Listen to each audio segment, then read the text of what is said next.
ওই যে ভাই একটা কথা আছে না যে ছোটো মরিচে ঝাল বেশি, ভারত পড়েছে সেই ছোটো মরিচের পাল্লায়।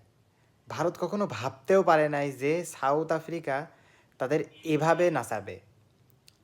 ভারত ভাবছিল কি সাউথ আফ্রিকা 8-10টা টিমের মতো টিম, এদেরকে যেমন তেমনভাবে হারিয়ে দেবো, কোনো ব্যাপারই না। টেম্বা বাবু এদের তো গোনার সময়ই নাই, সেই টেম্বা বাবু আজকে ভারতকে উড়াধুরা করে নাচাচ্ছে। সাউথ আফ্রিকা রান করে সেকেন্ড ইনিংসে করেছে 260 রান, মোট লিড হয়েছে 549। ভারত 27 রানে 2 উইকেট, জয় সোয়াল আর লোকেশ রাহুল শেষ। এখনও করতে হবে 522 রান, একদিন বাকি।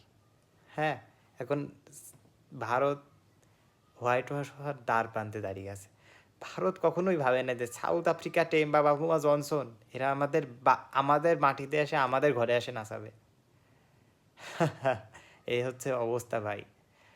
এই ম্যাচ যদি ভারত হারে প্রায় 1 যুগ পরে, ভুল যদি না বলি, ঘরের মাঠে ভারত হোয়াইট ওয়াশ হবে। তো আপনাদের কি মনে হচ্ছে অবশ্যই কমেন্টসে জানাবেন।